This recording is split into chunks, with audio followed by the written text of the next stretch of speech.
1 in 5 people live with chronic pain. Now, unfortunately, some people have to take opioids to manage those pain symptoms. When it comes to treatment to get off of opioids, less than 10% of people are successful at getting off of opioids 6 months out from treatment. This poses a problem, and my lab is looking to investigate how chronic pain and opiate addiction intersect. During that process, what we found is that a novel opioid called buprenorphine is effective at reducing relapse rates when experimented in mice. So, we need to talk briefly about how we got to this mess. So back in 1996, OxyContin was released onto the market, very potent opioid.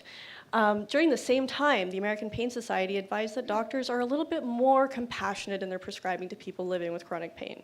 So as you can imagine, opioid prescriptions went through the roof. It only took 20 years for governments in North America to realize that might be a problem. So they reevaluated in 2016 and put a full stop on opioid prescribing. That might sound like the right thing to do, but in effect, it left a lot of people with less options in terms of how to effectively get off of those opioid drugs. And that's where my research comes in. So what I've been doing is using mouse models of chronic pain and opiate addiction, looking at how these things intersect. And what I found is that despite common conception, chronic pain actually is quite influential on this relationship, and going cold turkey or completely abstaining from opioids is in fact no better than a gradual dose reduction of a drug like morphine, for instance. However, if you take the dose of morphine, convert that to an equivalent dose of buprenorphine, what we find is that those mice are better able to resist the temptation of relapse when given the opportunity to do so. Now, buprenorphine is also an opioid. This is true, but it works on anxiety and depression as well, and we think this is the magic that's happening with this intervention. It's acting on the drivers of chronic pain. À l'avenir, nous étudierons les voies cérébrales qui sont responsables de l'action de buprenorphine à réduire les rechutes des opioïdes. Et nous pensons que ça fonctionne. Peut-être il y a une influence de la stress et des états mentaux, des autres expériences négatives dans l'enfance, des choses comme ça, qui peuvent influencer la relation avec les opioïdes. Alors, ces expériences nous ont suggéré que la buprenorphine peut réduire les rechutes des opioïdes en agissant sur un autre type de douleur, la souffrance. Merci beaucoup. And I'd like to know, how quickly could this be implemented into the field? How quickly could this translate into a change in practice? I love this question because this is kind of what motivates me to get through this PhD, if I'm being honest. But frankly speaking, this is something that is sort of beyond my scope. As a preclinical researcher, I work at the level of the mice, right? So seeing this actually implemented in practice means it would have to be translated into a clinical trial, and these things famously take forever. And if we look back at that schedule that I had, generally these things happen in courses of about 20 years.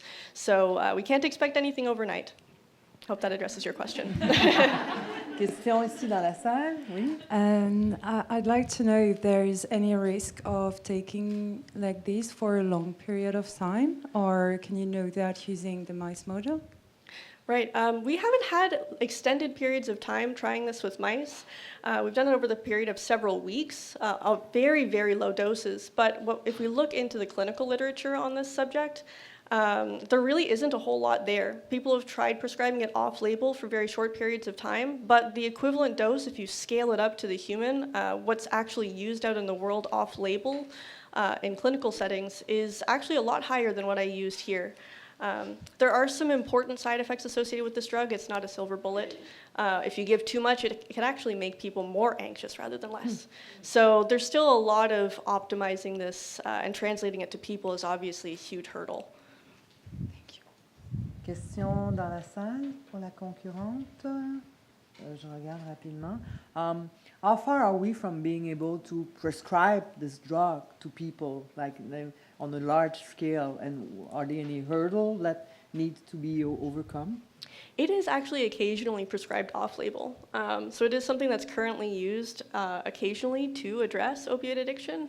I don't know that there's been any very comprehensive search or comprehensive study done on the interaction between chronic pain and opiate addiction with this drug in people. So that's a step for the future, but it is occasionally done for opiate addiction, just not on like a large scale. It's not a physician's guideline at this time. And why would that be? No clinical trials yet. Okay.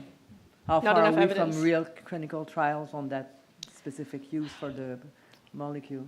Many years out. I'm only doing my PhD in mice at this point, so we can expect probably, I don't know, 5, 10 years, maybe more, unfortunately.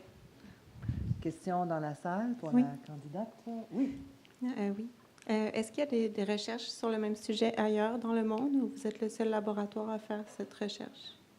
To my understanding, looking specifically at buprenorphine, or do you mean looking at chronic pain and opioids, buprenorphine specifically? I think there's been a couple studies that have been done in Canada and the United States. To my understanding, we are the only center at McGill who's looking at it right now at the Allen Edwards Center for Research on Pain. But there are others in North America looking into this. Yeah. Question dans la salle pour la candidate. Myself. Hello. Great presentation, by the way. Thank I you. have a question. I know that, like, nowadays we see a lot of studies of everything that happened in the United States about these legal opioids. If there are any other studies in any other countries, like, I don't know, Latin America, I come from there, or Europe, something like that? That is a great question. I think there's a lot to be said about opioid addiction. Like, this is such a huge field. There's certainly addiction research done all over the world, but I think I need like a more specific question about like which facet of the opioid kind of spectrum of research there is, because it's a huge monolith. So there's a lot to be talked about. But yes, other parts of the world do addiction research about opioids, yeah.